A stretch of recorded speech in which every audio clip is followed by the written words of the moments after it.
서울 외곽 성북구의 낡은 아파트 단지, 오래된 철문 소리가 삐걱거리며 새벽 5시를 알렸어요.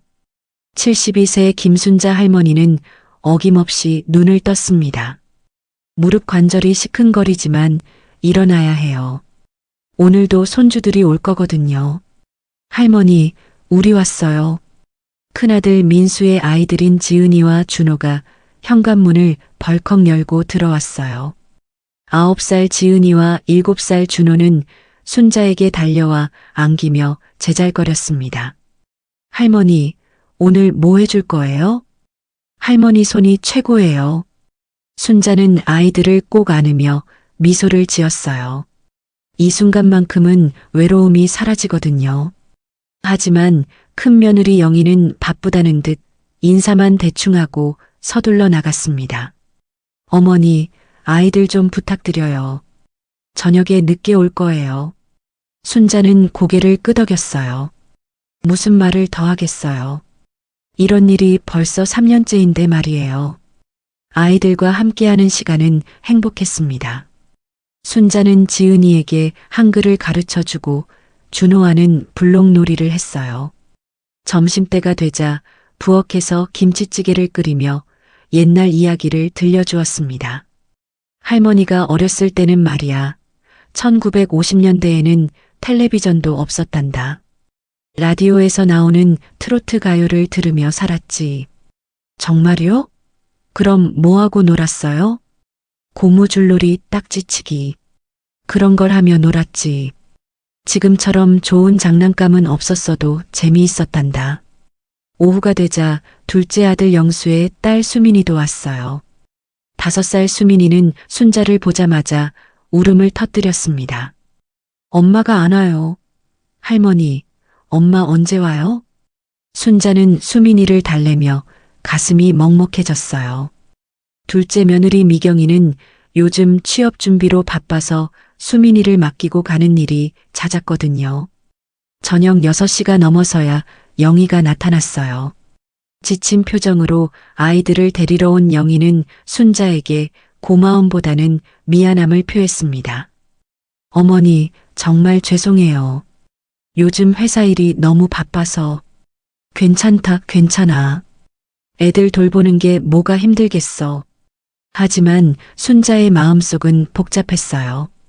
고마움을 받기보다는 미안함을 듣는 게 더 많아졌거든요.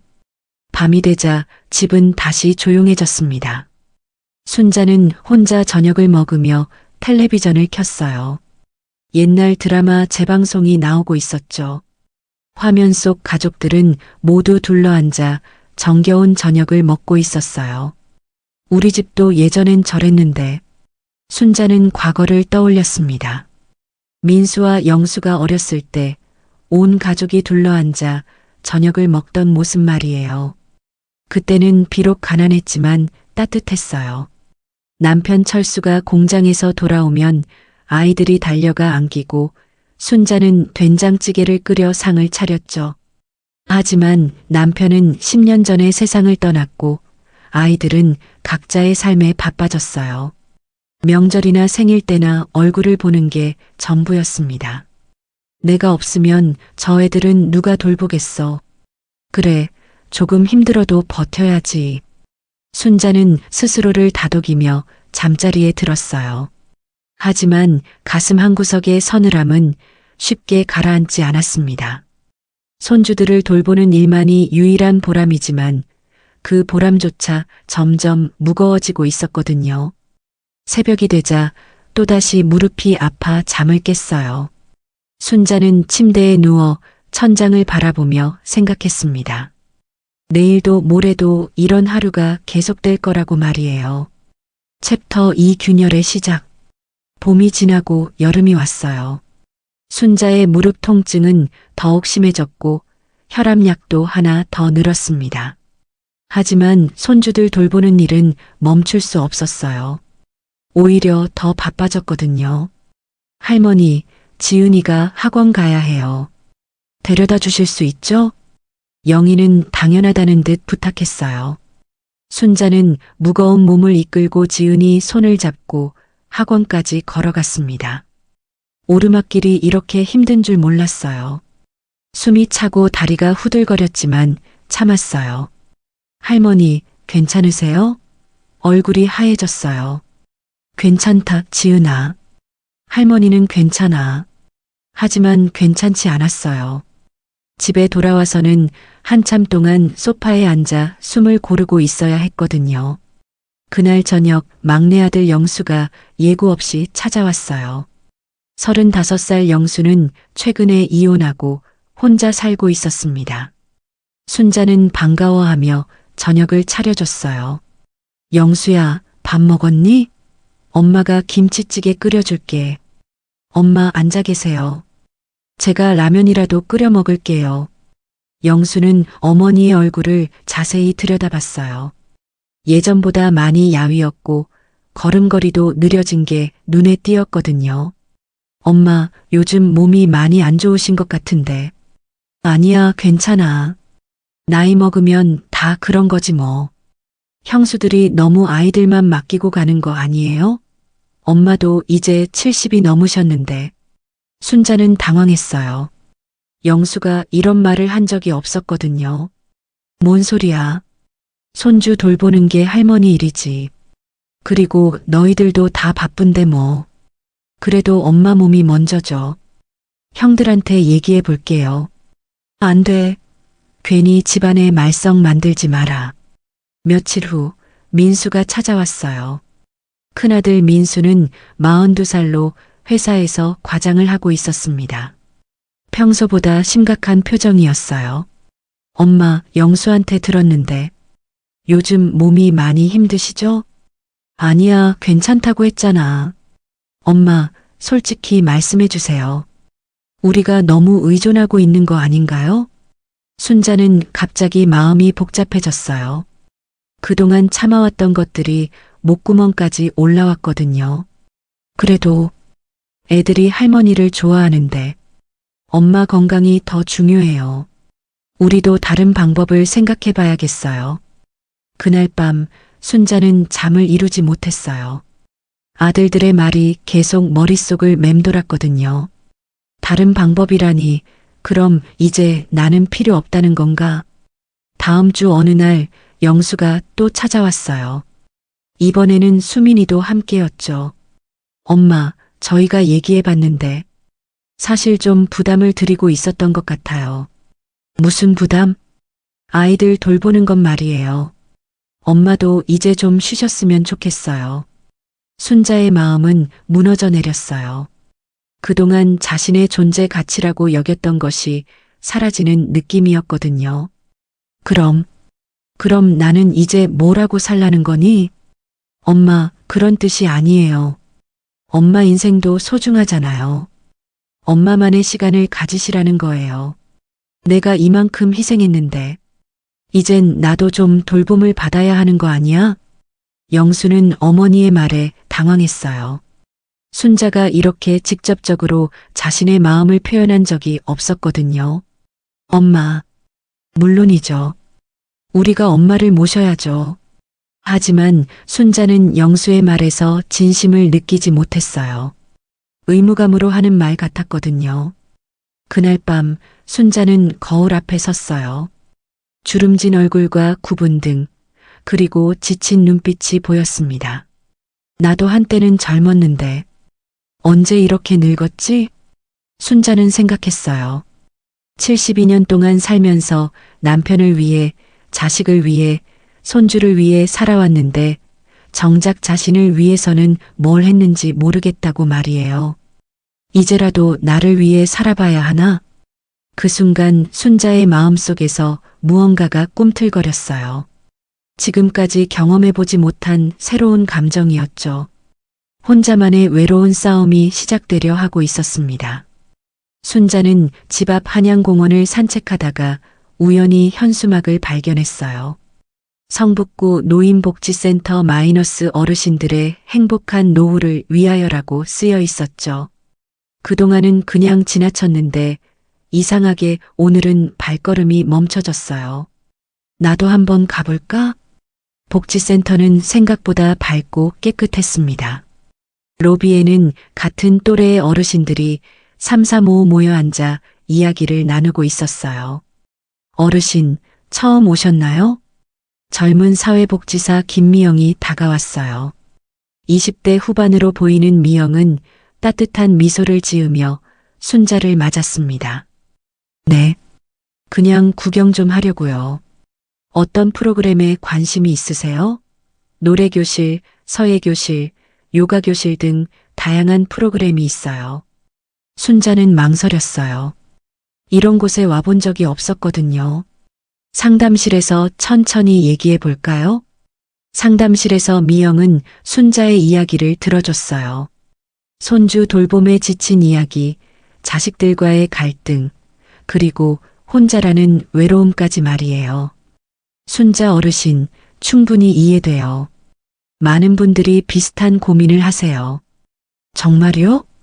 네, 어르신도 당당히 본인의 삶을 살 권리가 있어요. 가족을 위한 희생도 소중하지만 어르신 자신의 행복도 중요하거든요. 그날부터 순자는 복지센터에 나가기 시작했어요. 노래교실에 등록하고 다른 어르신들과도 친해졌습니다. 특히 박정숙이라는 70세 할머니와 죽이 잘 맞았어요. 순자 씨, 우리도 이제 우리 인생 살아야죠. 언제까지 자식들 눈치만 보고 살 건가요? 정숙은 순자보다 더 적극적이었어요. 이미 자식들에게 이제는 나도 내 인생을 살겠다고 선언했다고 했거든요. 하지만 집에 돌아가면 현실은 달랐어요. 영희가 지은이와 준호를 데려왔을 때 순자가 복지센터에 갔다 왔다고 하자 눈살을 찌푸렸거든요. 어머니, 요즘 자주 나가시네요. 아이들 돌봐주시기로 했는데 나도 할 일이 있어. 할 일이요? 뭔 할 일이 그렇게 중요해서? 영희의 말투에서 불만이 느껴졌어요. 순자는 가슴이 답답했습니다. 나도 사람이야. 내 인생이 있다고. 네. 어머니가 갑자기 왜 이러세요? 그날 저녁 민수가 전화를 걸어왔어요. 엄마, 영희가 그러는데 요즘 이상하시다고 하던데요. 뭐가 이상해? 복지센터 다니시면서 자꾸 이상한 소리 하신다고. 이상한 소리? 내가 뭔 이상한 소리를 했다고? 아니, 그게 엄마도 인생이 있다느니 뭐 그런. 순자는 화가 났어요. 자신의 당연한 권리를 이상한 소리라고 하다니요. 당연한 얘기 아니야? 나도 72년 살아온 사람인데 내 인생이 없다는 거야? 엄마, 그런 뜻이 아니에요. 그냥 갑자기 변하셔서. 일주일 후 이웃집 할머니 김옥분이 찾아왔어요. 75살 옥분은 순자보다 3살 많은 동네 터줏대감이었죠. 순자야, 요즘 복지센터 다닌다며? 네, 언니. 재미있어요. 그런데 말이야. 사람들이 좀 이상하게 생각하더라고. 뭐요? 자식들한테 더 요구한다고. 그냥 참고 살지 괜히 나서서 뭘 하려고 하느냐고. 순자는 어이가 없었어요. 자신이 뭘 그렇게 잘못했다고 이런 소문까지 나는 건지 모르겠더라고요. 언니, 저 뭘 잘못했어요? 아니야, 내가 하는 소리가 아니고. 그냥 조심하라는 얘기지. 그날 밤 순자는 잠을 이루지 못했어요. 복지센터에서 만난 사람들은 자신을 응원해 주는데 정작 가족과 이웃들은 이상하게 본다니 혼란스러웠거든요. 다음날 복지센터에서 정숙을 만났을 때 이 이야기를 털어놨어요. 순자 씨, 그런 소리에 신경 쓰지 마세요. 처음엔 다들 그래요. 하지만 가족들도 저를 이상하게 보는 것 같아요. 그럼 더욱 당당해져야죠. 우리가 잘못한 게 뭐가 있어요? 그때 미영이 다가왔어요. 순자 어르신, 고민이 있으신가 봐요? 네. 가족들이 제가 변했다고 하네요. 변한 게 나쁜 건 아니에요. 더 당당해지신 거죠. 어르신도 당신만의 삶을 살 권리가 있어요. 순자는 미영의 말에 힘을 얻었어요. 그리고 그날 저녁 처음으로 자신의 목소리를 냈습니다. 영희가 또 아이들을 맡기고 가려고 할 때였어요. 영희야, 미안하지만 오늘은 안 될 것 같아. 네? 왜요? 나도 약속이 있어. 영희는 당황했어요. 순자가 이렇게 거절한 적이 없었거든요. 어머니, 갑자기 왜 이러세요? 아이들은 어떻게 해요? 너희가 알아서 해. 나도 내일이 있다고. 그날 밤 순자는 거울을 보며 다짐했어요. 이젠 내가 나를 지켜야겠다. 챕터 4 갈등의 심화와 작은 성공. 순자는 복지센터에서 만난 정숙, 그리고 71세 할아버지 이태식과 함께 노후 지원 모임을 만들었어요. 매주 화요일마다 모여서 서로의 고민을 나누고 해결 방안을 찾는 모임이었죠. 우리끼리만 속상해하지 말고 제대로 목소리를 내야 해요. 태식은 퇴직한 교사 출신으로 말솜씨가 좋았어요. 모임의 리더 역할을 자청했죠. 맞아요. 우리도 권리가 있다는 걸 알려야죠. 정숙도 적극적이었어요. 이미 자녀들과 몇 차례 격론을 벌인 경험이 있었거든요. 모임에는 점점 더 많은 어르신들이 참여했어요. 비슷한 처지의 할머니, 할아버지들이 12명까지 늘어났습니다. 하지만 문제가 생기기 시작했어요. 순자 씨, 태식 씨가 좀 나서는 것 같지 않아요? 신입 회원인 최영자가 순자에게 속삭였어요. 68세 영자는 모임에 온 지 한 달밖에 안 된 새내기였죠. 무슨 소리예요? 자기가 교사 출신이라고 우리를 가르치려고 하잖아요. 그리고 정숙 씨랑만 친하게 지내고. 순자는 영자의 말이 이상했어요. 태식과 정숙은 모임을 위해 열심히 하는 사람들이었거든요. 하지만 며칠 후 더 큰 문제가 터졌어요. 영자가 순자의 큰아들 민수에게 전화를 걸었던 거예요. 민수 씨, 어머님 걱정이 돼서 연락드려요. 네? 무슨 일이에요? 요즘 어머님이 이상한 모임에 나가시는데 거기서 자식들을 원망하라고 부추기고 있어요. 정말요? 네, 그리고 어머님이 그 모임 사람들 말만 듣고 계세요. 가족보다 남을 더 믿으시는 것 같아서. 민수는 그날 저녁 바로 순자를 찾아왔어요. 얼굴이 굳어 있었죠. 엄마, 복지센터 모임 그만두세요. 왜? 무슨 일인데? 사람들이 엄마를 이용하고 있어요. 가족들끼리 싸우라고 부추기고. 그런 거 아니야. 누가 그런 소리 했어? 그게 중요한 게 아니에요. 엄마가 요즘 너무 변하셨어요. 순자는 억울했어요. 자신은 잘못한 게 없는데 왜 이런 오해를 받아야 하는지 모르겠더라고요. 민수야, 엄마 말도 좀 들어봐. 엄마, 우리 가족이 남보다 소중하지 않아요? 그 말에 순자는 할 말을 잃었어요. 가족이 소중하지 않다고 할 수는 없었거든요. 다음날 복지센터에서 미영에게 이 일을 털어놨어요. 어르신, 힘드시겠지만 이런 일은 자주 있어요. 변화를 받아들이기 어려워하는 거죠. 그럼 제가 잘못한 건가요? 아니에요. 어르신이 당당해지신 거예요. 시간이 지나면 가족들도 이해하게 될 거예요. 하지만 상황은 더 악화됐어요. 영자가 모임에서 또 다른 문제를 일으켰거든요. 순자 씨가 자기 아들한테 용돈을 더 달라고 했다면서요? 제가 언제 그런 말을 했어요? 태식 씨가 그러던데요. 당당하게 요구하라고. 순자는 어이가 없었어요. 태식은 그런 말을 한 적이 없었거든요. 영자가 거짓말을 하고 있는 거였죠. 영자 씨, 왜 없는 말을 만들어요? 저는 들은 대로 말한 거예요. 모임은 점점 분위기가 나빠졌어요. 영자 때문에 다른 회원들도 서로를 의심하기 시작했거든요. 그런데 일주일 후 예상치 못한 일이 일어났어요. 민수가 순자를 찾아와서 진심 어린 대화를 나누자고 했거든요. 엄마, 지난번에 너무 감정적으로 대했네요. 죄송해요. 괜찮다, 아들아.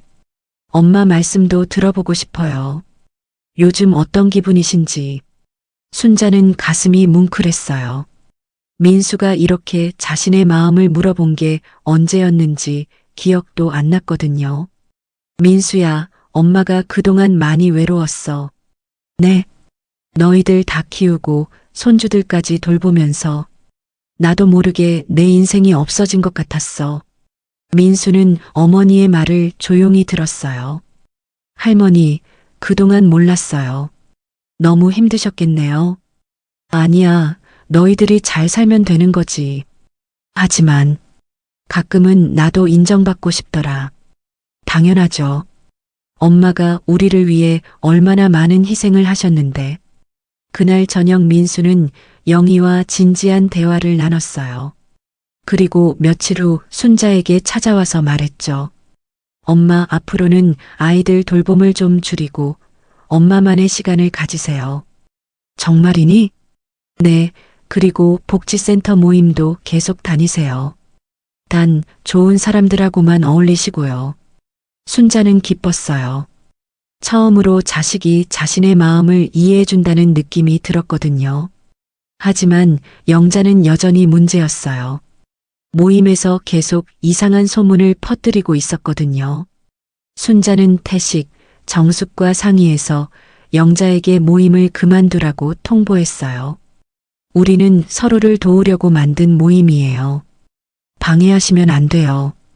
영자는 화를 내며 나갔지만 모임은 다시 평화로워졌어요. 그날 밤 순자는 처음으로 마음이 편했어요. 작은 성공이었지만 자신의 목소리를 내는 법을 배우고 있었거든요. 가을이 깊어가던 10월, 순자는 정기 건강검진을 받으러 병원에 갔어요. 매년 받는 검사였지만 이번에는 왠지 불안한 기분이 들었거든요. 요즘 소화가 잘 안 되고 몸무게도 빠진 것 같았어요. 김순자 환자분, 진료실로 들어오세요. 담당의 박진우 원장은 50대 중반의 경험 많은 의사였어요. 하지만 오늘은 표정이 평소와 달리 심각했습니다. 어르신, 검사 결과가 나왔는데 일단 앉으세요. 순자의 가슴이 철렁했어요. 의사의 표정에서 좋지 않은 소식임을 직감할 수 있었거든요. 위에 작은 종양이 발견됐어요. 다행히 초기 단계인 것 같습니다. 종양이요? 그럼 암인가요?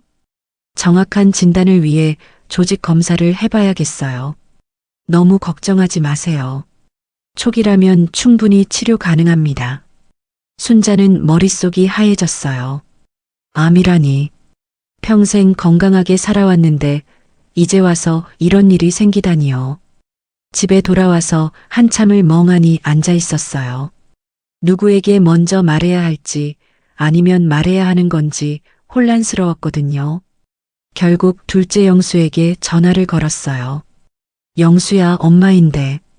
네, 엄마. 무슨 일이세요? 병원에서 위에 뭔가 있다고 하네. 뭐가요? 심각한 건가요? 순자는 목이 메어 말을 제대로 할 수 없었어요. 엄마, 제가 지금 갈게요. 영수는 회사를 조퇴하고 바로 달려왔어요. 순자를 꽉 안으며 울었죠. 엄마, 괜찮을 거예요. 요즘 의학이 얼마나 발달했는데요.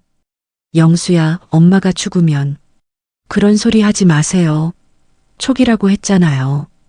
영수는 즉시 민수에게도 연락했어요. 하지만 민수의 반응은 달랐습니다. 형, 엄마가 암이래요. 뭐? 심각해? 초기라고 하는데. 형도 와봐요. 아, 나 지금 회사에서 중요한 회의 중이야. 저녁에 갈게. 영수는 형의 차가운 반응에 실망했어요. 하지만 더 충격적인 일은 며칠 후에 일어났습니다. 조직 검사 결과가 나온 날, 순자는 영수와 함께 병원에 갔어요. 다행히 초기 위암으로 확진됐고 수술하면 완치 가능하다는 소식이었죠. 어르신, 걱정 안 하셔도 돼요. 요즘은 내시경 수술로 간단하게 할 수 있어요. 집에 돌아와서 영수가 가족들에게 소식을 전했어요. 하지만 반응은 예상과 달랐습니다. 며칠 후 막내 영수가 순자를 찾아왔는데 평소와 달리 어색한 표정이었어요. 엄마, 저 할 말이 있어요. 뭔데? 사실은 제가 요즘 경제적으로 너무 힘들어요. 갑자기 무슨 소리야? 이혼하면서 위자료도 줘야 하고 전세금도 빼야 하고 정말 빠듯해요. 순자는 아들이 무슨 말을 하려는지 감을 잡기 시작했어요. 그래서 엄마 수술비나 치료비 제가 감당하기 어려울 것 같아요. 영수야, 무슨 소리를 하는 거니? 형한테도 얘기해 봤는데 형도 요즘 지은이 준호학원비며 집 대출이며 다들 어려워요. 순자는 믿을 수 없었어요. 자식들이 자신의 치료비 때문에 고민하고 있다니요. 그럼 엄마가 어떻게 하라는 거야? 국민건강보험 적용되니까 그렇게 많이 들지는 않을 거예요. 그리고 엄마 적금도 있잖아요. 그날 밤 민수가 전화를 걸어왔어요. 엄마, 영수한테 들었는데 우리가 치료비 걱정하신다고요? 아니야, 괜찮아. 엄마, 솔직히 말씀드리면 우리도 요즘 정말 힘들어요. 회사에서 구조조정 얘기도 나오고 아이들 교육비는 계속 늘어나고 우리도 더 이상 책임 못 질 것 같아요. 그 말을 듣는 순간 순자의 세상이 무너져 내렸어요. 그럼 엄마는 어떻게 하라는 거니? 엄마가 알아서 하셔야죠. 어른이시잖아요. 전화를 끊은 후 순자는 한참을 울었어요. 그동안 자식들을 위해 희생했는데 정작 자신이 도움이 필요할 때는 외면당하다니요. 더 충격적인 일은 복지센터에서 일어났어요. 가장 친했던 정숙이 갑자기 냉랭해진 거예요. 순자 씨, 요즘 너무 의존적인 것 같아요. 무슨 소리예요? 자식들한테 너무 많이 요구하시는 거 아니에요? 치료비까지 대달라고 하시면. 저 그런 말 안 했어요. 하지만 다른 분들이 그렇게 생각하고 있어요. 우리 모임이 자식들한테 떼쓰는 모임으로 보일까봐 걱정돼요. 순자는 어이가 없었어요. 친구라고 생각했던 정숙까지 자신을 오해하고 있다니요. 정숙 씨, 저는 그냥 가족들이 관심을 가져주길 바랐던 거예요. 하지만 현실적으로 생각해 보세요. 요즘 젊은 사람들도 다 어려워요. 그날부터 모임 분위기도 달라졌어요. 사람들이 순자를 피하기 시작했거든요. 심지어 태식마저도 거리를 두더라고요. 순자 씨, 저희도 조심스러워요. 가족들이 우리 때문에 순자 씨가 변했다고 생각할까봐. 결국 순자는 완전히 고립됐어요. 자식들은 연락을 끊었고 친구들도 등을 돌렸죠. 그날 밤 순자는 혼자 집에 앉아 생각했어요. 내가 손주 키워준 대가가 이거였나? 이젠 정말 나 혼자야. 창밖에는 가을비가 내리고 있었어요. 순자는 그 빗소리를 들으며 처음으로 절망이라는 감정을 맛봤습니다. 11월에 찬바람이 불던 어느 날 순자는 혼자 병원에 갔어요. 수술 상담을 받기 위해서였죠. 아무도 함께 와주지 않았지만 더 이상 누군가를 기다리지 않기로 마음먹었거든요. 어르신, 혼자 오셨어요? 간호사 이은주가 걱정스럽게 물었어요. 30대 초반의 은주는 순자를 몇 번 본 적이 있었죠. 네, 혼자 왔어요. 가족분들은 어디 계세요? 순자는 잠시 말을 멈췄어요. 가족들 이야기를 하기가 아직 쓰라렸거든요. 바쁘나 봐요. 은주는 순자의 표정에서 뭔가를 눈치챘어요. 어르신, 수술 후 관리도 중요한데 혹시 도와줄 분이 안 계세요? 괜찮아요. 나 혼자 할 수 있어요. 그날 저녁 집에 돌아온 순자는 거울 앞에 섰어요.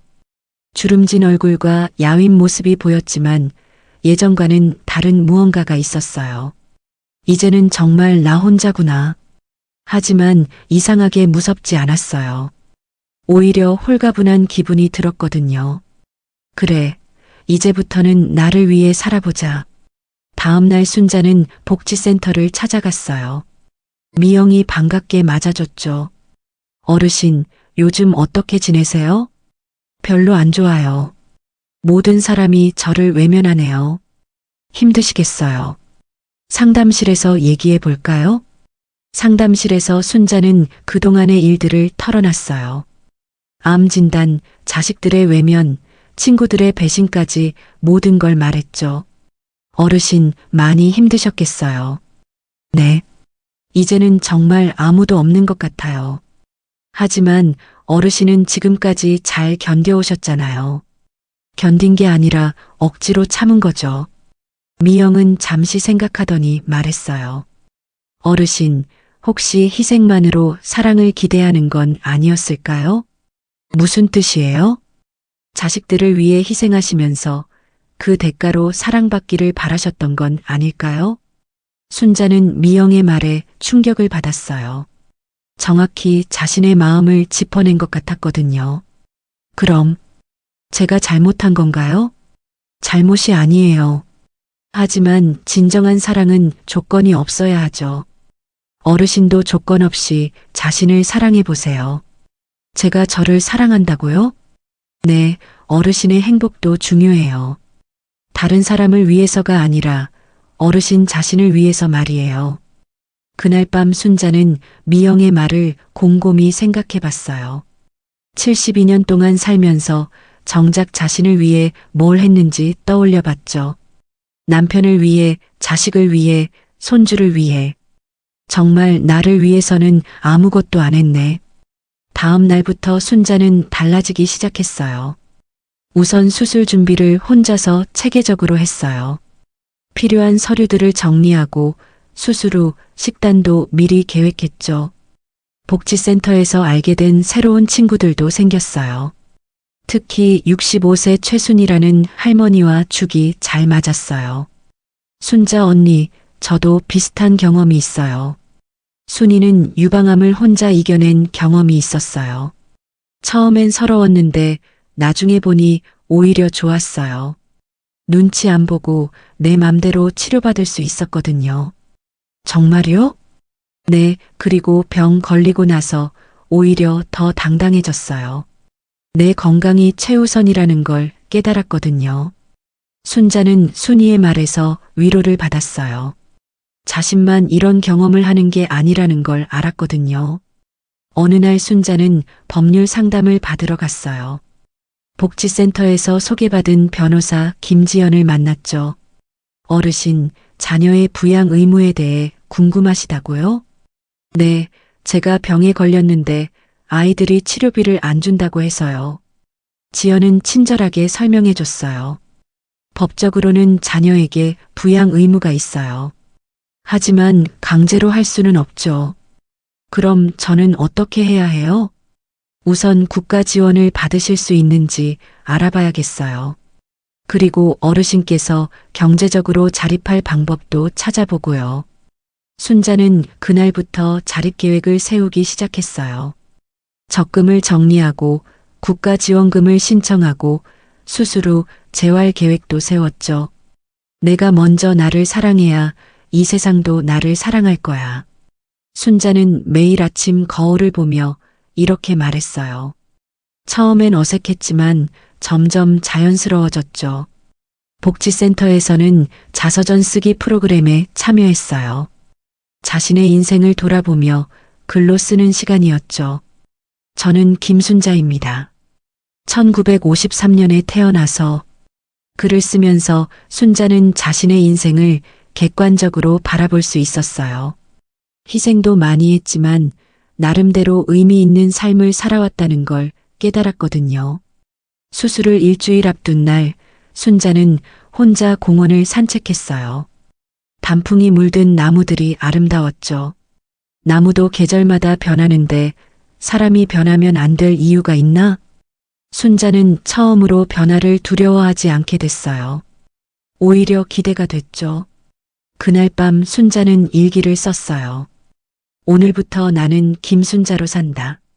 누구의 어머니도 누구의 할머니도 아닌 그냥 김순자로. 비로소 진정한 자유를 맛본 순간이었어요. 수술을 사흘 앞둔 토요일 오후 순자는 예상치 못한 전화를 받았어요. 큰손녀 지은이었죠. 할머니, 저 지은이에요.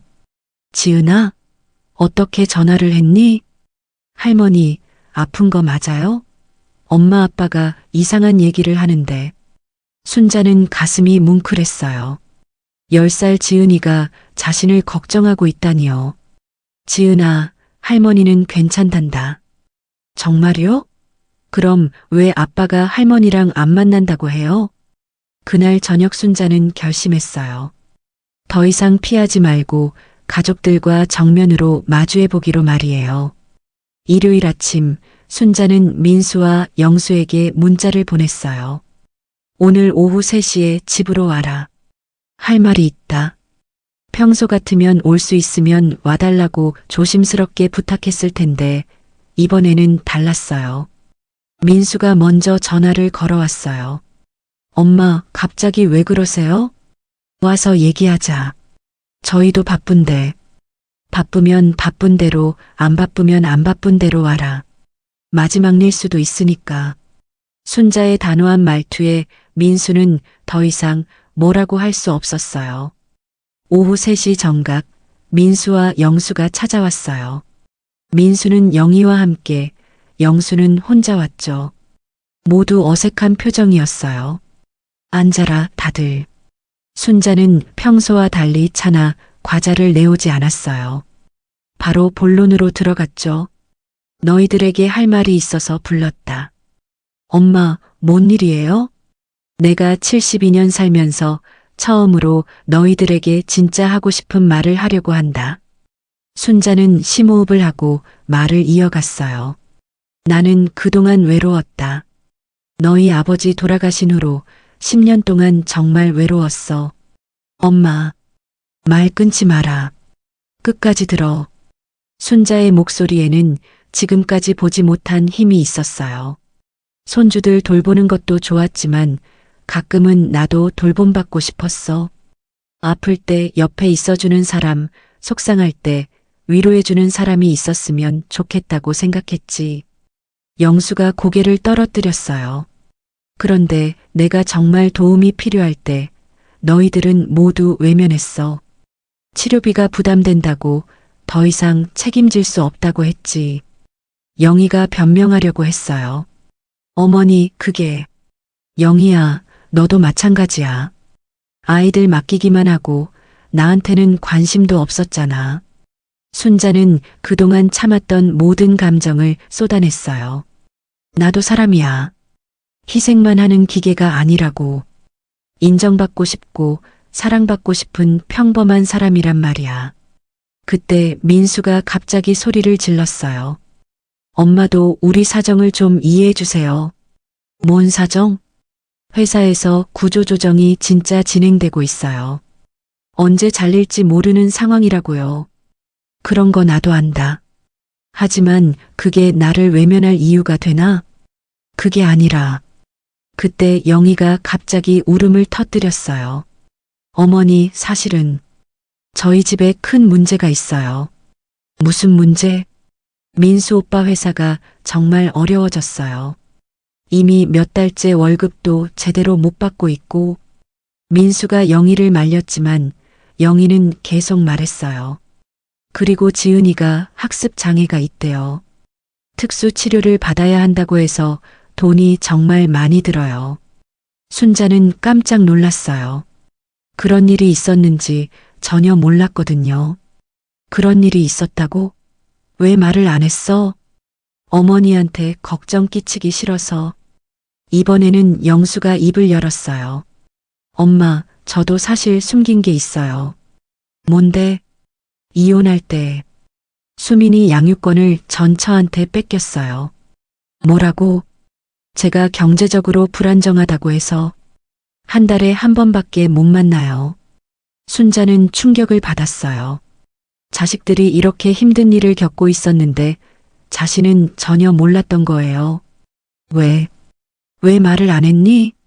엄마한테 실망만 끼쳐드린 것 같아서.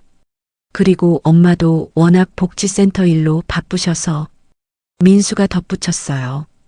순자는 가슴이 아팠어요. 서로에게 오해가 쌓여 있었던 거예요. 너희들도 힘들었구나. 엄마도 힘드셨을 거예요. 저희가 너무 무관심했던 것 같아요. 영수가 말했어요. 그때 영희가 또 다른 폭탄을 터뜨렸어요. 그리고 복지센터에서 어머니를 안 좋게 말하는 사람이 있었어요. 누가? 최영자라는 분이 저희한테 전화해서 어머니가 자식들을 원망한다고 돈을 요구한다고 했어요. 순자는 어이가 없었어요.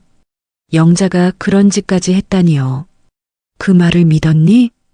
처음엔 반신반의했는데 엄마가 정말 변하신 것 같아서 바뀐 게 아니라 솔직해진 거야. 순자는 화가 났어요. 하지만 동시에 안타까웠죠. 가족들이 서로를 이해하지 못했던 게 말이에요. 우리가 이렇게 서로 오해만 하고 살았구나. 그날 오후는 가족 모두에게 힘든 시간이었어요. 하지만 동시에 처음으로 진심을 나누는 시간이기도 했죠. 해가 지고 나서야 대화가 마무리됐어요. 모두 지쳐 있었지만 뭔가 달라진 기분이었어요. 엄마 수술할 때 저희가 함께 할게요. 민수가 말했어요. 그리고 앞으로는 서로 솔직하게 얘기해요. 영수도 덧붙였죠. 순자는 눈물을 흘렸어요. 분노의 눈물이 아니라 안도의 눈물이었어요. 그래, 이제부터라도 제대로 해보자. 수술날 아침 병원 로비에는 뜻밖의 풍경이 펼쳐졌어요. 민수와 영희, 영수, 그리고 지은이와 준호까지 모두 와 있었거든요. 심지어 수민이도 전 며느리 미경과 함께 나타났어요. 할머니, 우리가 응원하러 왔어요. 지은이가 순자에게 달려와 안겼어요. 준호도 뒤따라와서 할머니 손을 꽉 잡았죠. 할머니, 수술 잘 되실 거예요. 우리가 기도했어요. 순자는 가슴이 벅찼어요. 이런 모습을 상상도 못했거든요. 얘들아, 고마워. 할머니가 힘이 난다. 수술실로 들어가기 전 민수가 어머니의 손을 잡았어요. 엄마, 걱정 마세요. 우리가 다 기다리고 있을게요. 민수야, 고맙다. 엄마, 그동안 정말 죄송했어요. 앞으로는 달라질게요. 영수도 다가와서 말했어요. 엄마, 수술 잘 받으시고 빨리 나오세요. 엄마 없으면 안 돼요. 수술은 예상보다 잘 됐어요. 3시간 만에 끝났고 의사는 완전히 제거됐다고 말했죠. 다행히 전이도 없고 깨끗하게 제거됐어요. 회복만 잘하시면 완치해요. 가족들은 모두 안도의 한숨을 쉬었어요. 회복실에서 깨어난 순자를 본 지은이가 조용히 말했어요. 할머니, 이제 아프지 마세요. 우리가 할머니를 지켜드릴게요. 순자는 손녀의 말에 눈물이 났어요. 이 아이가 이렇게 철이 들었나 싶었거든요. 일주일 후 퇴원할 때도 가족들이 모두 왔어요. 집까지 데려다주고 회복에 필요한 것들도 미리 준비해뒀죠. 엄마, 당분간은 무리하지 마세요. 필요한 거 있으면 언제든 연락하고요. 영희도 태도가 많이 달라졌어요. 어머니, 제가 매일 와서 식사 챙겨드릴게요. 지은이, 준호도 할머니 보고 싶어 해요. 순자는 이런 변화가 신기했어요. 너희들이 이렇게까지 안 해도 돼. 내가 알아서 할 수 있어. 엄마, 우리가 하고 싶어서 하는 거예요. 민수가 말했어요. 한 달 후, 순자는 복지센터에 다시 나가기 시작했어요. 사람들이 반갑게 맞아줬죠. 순자 어르신, 많이 좋아지셨네요. 미영이 기뻐하며 말했어요. 네, 가족들이 많이 도와줘서요. 정말 다행이에요. 어떻게 화해하게 되셨어요? 서로 솔직하게 얘기했어요. 그동안 오해가 많았더라고요. 새로운 모임도 만들어졌어요. 이번에는 가족과의 소통을 주제로 한 모임이었죠. 순자가 직접 제안한 거예요. 우리끼리만 불평하지 말고 가족들과 대화하는 방법을 배워봐요. 모임에는 15명의 어르신들이 참여했어요. 서로의 경험을 나누고 전문가 강의도 들었죠. 어느 날은 민수가 복지센터에 찾아왔어요. 엄마, 제가 와도 될까요? 왜? 엄마가 어떤 활동을 하시는지 보고 싶어서요. 순자는 아들을 센터 곳곳에 소개했어요. 노래교실, 서예교실, 그리고 자신이 만든 소통 모임까지 말이에요. 엄마가 이런 일을 하고 계셨구나. 정말 멋있어요. 별거 아니야. 아니에요. 엄마만의 인생을 사시는 거잖아요. 봄이 왔을 때 순자는 특별한 제안을 받았어요. 복지센터에서 가족 소통 프로그램의 강사를 해달라는 거였죠. 저 같은 사람이 강사를요? 어르신의 경험이 다른 분들에게 큰 도움이 될 거예요. 미영이 말했어요. 첫 강의날 강의실에는 비슷한 고민을 가진 어르신들이 가득했어요. 안녕하세요. 저는 김순자입니다. 순자는 떨리는 목소리로 시작했어요. 저도 여러분과 똑같은 문제로 고민했어요. 자식들을 위해 희생했는데 인정받지 못한다고 생각했죠. 사람들이 고개를 끄덕였어요. 하지만 깨달았어요. 진정한 사랑은 조건이 없다는 걸요. 그리고 가장 중요한 건 순자는 잠시 멈추고 말을 이어갔어요. 내가 먼저 나를 사랑해야 한다는 거예요. 강의가 끝난 후 한 할머니가 다가왔어요. 선생님, 정말 감동받았어요. 저도 용기를 내서 가족들과 대화해 볼게요. 여름이 되자 순자의 집에는 또 다른 변화가 생겼어요. 손주들이 자주 놀러 오기 시작한 거예요. 하지만 예전과는 달랐죠. 할머니, 오늘은 할머니가 쉬세요. 우리가 밥 해드릴게요. 지은이가 준호와 함께 간단한 요리를 만들어줬어요. 서투르지만 정성이 가득한 음식이었죠. 할머니, 맛있어요? 그럼 세상에서 제일 맛있어. 수민이도 자주 와서 할머니와 시간을 보냈어요. 할머니, 저 할머니가 병원에 있을 때 정말 무서웠어요. 왜? 할머니가 없으면 어떻게 하나 싶어서요. 할머니는 우리에게 정말 소중한 사람이에요. 어느 날 저녁 온 가족이 모여서 식사를 했어요. 오랜만에 보는 풍경이었죠. 어머니, 건배할까요? 민수가 말했어요. 뭘 가지고? 어머니의 건강과 우리 가족의 새로운 시작을 위해서요. 모두 잔을 들었어요. 순자는 가족들의 얼굴을 하나하나 바라봤어요. 내가 돌봐준 손주들이 이제 나를 지켜줄 거야. 순자는 마음속으로 생각했어요. 마침내 진정한 평화를 찾았다고 말이에요. 그날 밤 순자는 일기를 썼어요. 오늘 나는 정말 행복했다. 가족의 사랑을 받는 기쁨도 컸지만 무엇보다 나 자신을 사랑하게 된 게 가장 큰 변화다. 이제 나는 김순자로 당당하게 살아간다. 창밖에는 별이 빛나고 있었어요. 순자는 그 별빛을 바라보며 미소 지었습니다. 73세에 찾은 새로운 시작이었어요. 다시 삶의 빛을 찾은 순자의 하루는 이제 누군가를 위해서가 아닌 자신을 위해 빛나고 있었습니다.